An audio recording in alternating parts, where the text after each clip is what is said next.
And this entire race was about the question of affordability. And ultimately, I have run a campaign that speaks about the tools that city government actually has to deliver that affordability in the wealthiest city in the wealthiest country in the world. And it's time that we have a mayoral administration that follows through and actually delivers that. All right, so I want to talk about some of that, but first the breaking news. Isaac Dever is reporting that Andrew Cuomo is not dropping out of the general election race, right? And it's kind of a will-y, won't-y, but the deadline's tomorrow. Is this a surprise to you? Ultimately, Andrew's decision or my decision matters less than the decision that voters already took on Tuesday night, where we won from Bay Ridge to Dyker Heights to Harlem to Washington Heights. We saw a mandate delivered for a new generation of leadership. And I am so proud and excited to continue to build on that mandate with an ever-expanding coalition, one that has now included the endorsements of Congressman Jerry Nadler, of State Senator Brad Hoylman Siegel, and Manhattan Borough President, soon-to-be Controller, Mark Levine. And ultimately, that is a coalition that will continue to expand through November. Right, so you're saying no matter what, I mean, if Andrew Cuomo's in, it's not like a redo where you're worried? No, not at all. I mean, we did it once, and it turned out pretty well. All right, so now can we talk about the policy? The policy is what stood out to a lot of people. But right, I said the freezing rents on half of the apartments, free bus service, the free childcare, and the city-run grocery stores. How do you pay for that? Let's go through it. So for the first thing, freezing the rent, that's not something that requires any fiscal output from the city. It's something that's determined by the Rent Guidelines Board, composed of 9 members. The mayor picks each of those members. They determine each year whether rents rise or whether they stay the same. The previous mayoral administration froze the rent 3 times, so this has clear historical precedent. When it comes to city-run grocery... Even Adams, you're saying Adams. No, this is prior to Adams. Okay. He's the current one who has raised it 9% on those same New Yorkers, pushing them out of their homes. City-run grocery stores, I've proposed a pilot program of 1 store in each borough. These are 5 stores in total. The total cost of this is $60 million.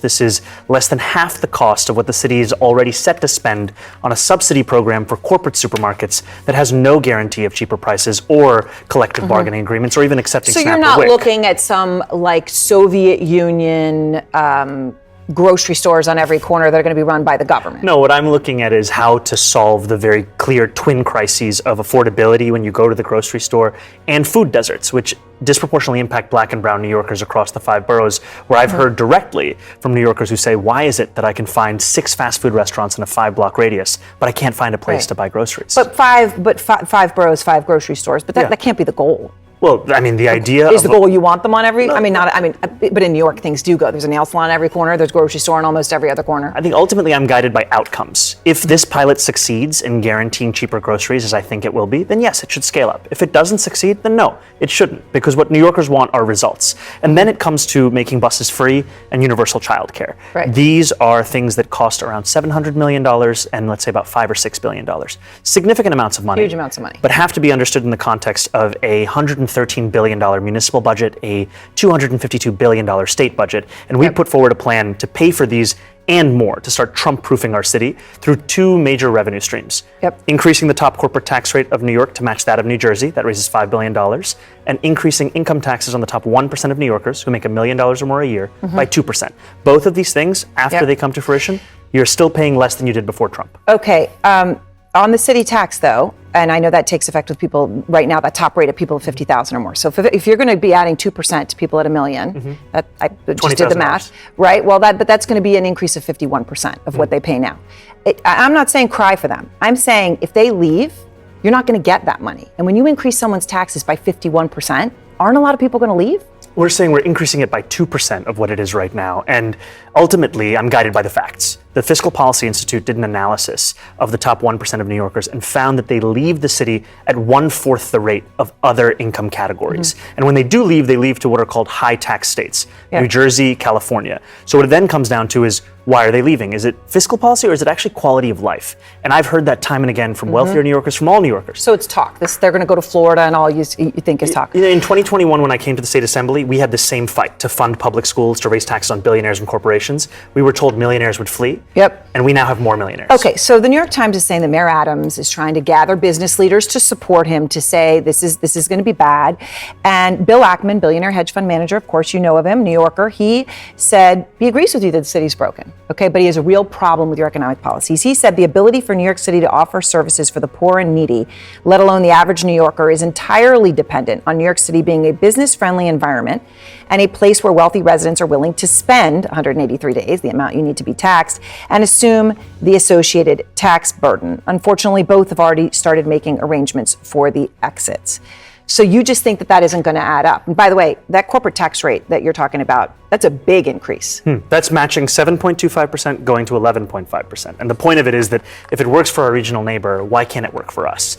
And with Bill Ackman, this is someone who put $500,000 into Andrew Cuomo's super PAC, someone to whom clearly money is not an issue. And ultimately, even for him, life would get better. Because what I'm looking to use this money for is to make the quality of life across the city better. Okay, so when people say democratic socialist, right? And I'm curious what you think this means. I mean, do you like capitalism? No, I have many critiques of capitalism. And I think ultimately the definition for me of why I call myself a democratic socialist is the words of Dr. King decades ago. He said, call it democracy or call it democratic socialism, there must be a better distribution of wealth for all of God's children in this country. And that's what I'm focused on, is dignity and taking on income inequality. And for too long, politicians have pretended that we're spectators to that crisis of affordability. We're actually actors, and we have the choice to exacerbate it, like Mayor Adams has done, or to respond to it and resolve it, like I'm planning to do. Okay. So, for people who say that America was built on, and a lot of immigrants, and obviously you speak from an immigrant experience. I mean, you came as a young child, but you speak to a lot of people who came much more recently, that they come to America because they believe in capitalism. They believe that if they work hard and make a lot of money, that that's part of the American dream.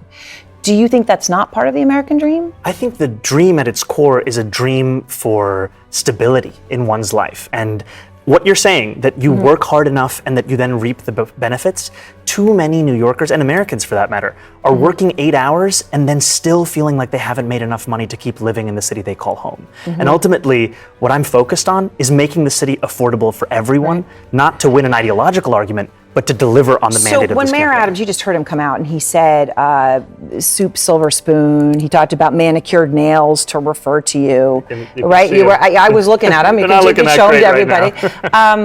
What do you say to him? I understand what he's doing. He's trying to distract from his own record.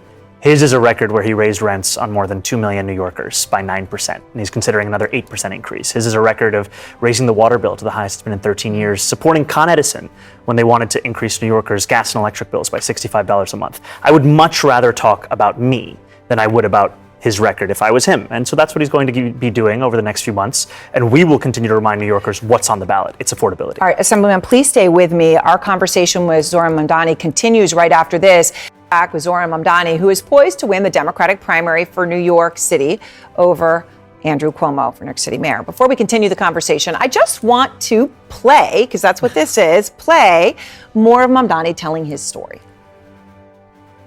So to quote the words of a famous New Yorker, allow me to reintroduce myself. I was born in Kampala, Uganda, in East Africa.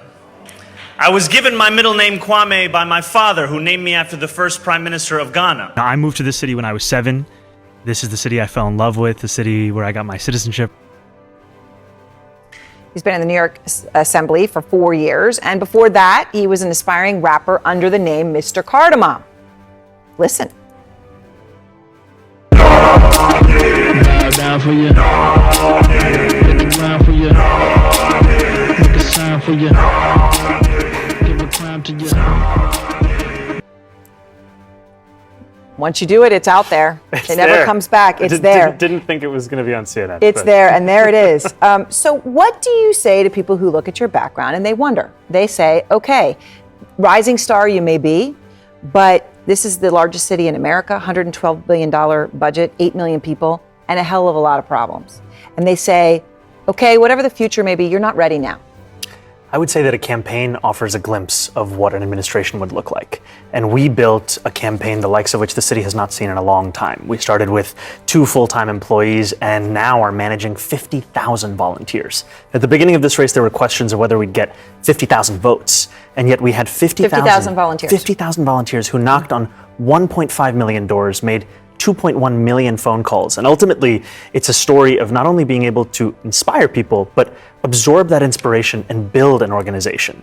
And I think that's also the story of what it means to run a city, that you are ultimately responsible, but you're also determined by hiring the best and the brightest. And that's what I will be doing in City Hall. I'll be hiring those that have a clear track record of excellence, of results, that come from a wide variety of mayoral administrations, and finally bring public excellence back into the public sector. All right, so you caught a lot of attention for confronting Tom Homan, Trump's border czar, about the deportation policies, which have a lot of impact here in New York.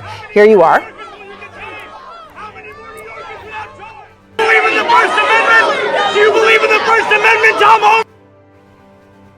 So that moment went viral. All right. Then after the primary, Homan was asked about your plan, which is on your website. You said that you would end the city's cooperation with ICE agents that has been going on under Mayor Adams. And he has spoken out. Here's what he said.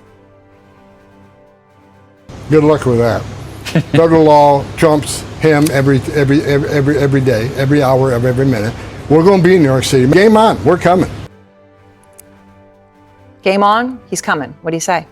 That I'm going to be here to stand up and fight back. And unlike the current mayor, I'm not going to be working alongside the Trump administration to build the single largest deportation force in American history. I'm going to actually represent each and every New Yorker. And that includes immigrant New Yorkers. And that means standing up for the laws of this city, like our sanctuary city policies, which have kept New Yorkers safe for decades and were defended by Republicans and Democrats alike for years until we got this mayor who fearmongered about them so extensively. Does that involve the NYPD?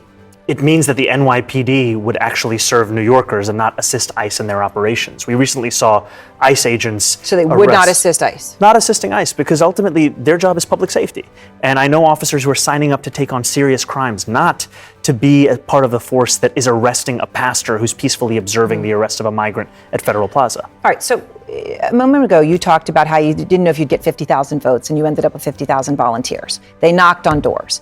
There are many in the country who might look at that and say, okay, that makes me think of somebody else. Somebody else who took on I'm trying to think of the right word to use, but somebody who expected to win and therefore didn't campaign that hard and lost. And the person who did that was Alexandria Ocasio-Cortez, right? Famously also here in New York. She endorsed you early. She helped you. She just spoke to Manu Raju, our Manu Raju, a few moments ago. She said the Democratic Party needs to pay attention to your success right now. Here's what she just told him.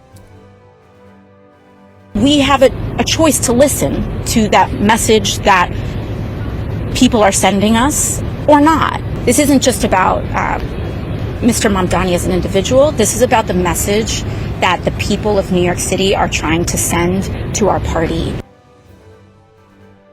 So there's now talk, that your victory puts her in a whole new light, right? It puts her and Bernie Sanders, not that they were seen as fringe, but they were seen as a wing of the party. And that instead of being a wing, that becomes more of the center, and that you are part of that. Do you see it that way? And do you see those who say, look, your victory propels her to a presidential run in 2028? She's been an inspiration, and it's been an honor to be represented by her as an assembly member in Astoria for many years.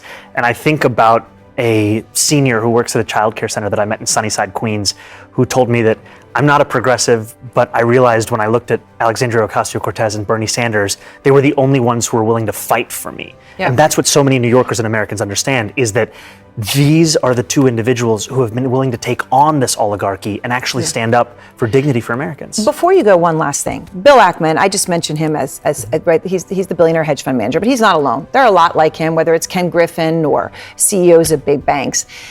Would you meet with them? I'll meet with anyone. I will meet with them and I'll explain why I believe in the necessity of race.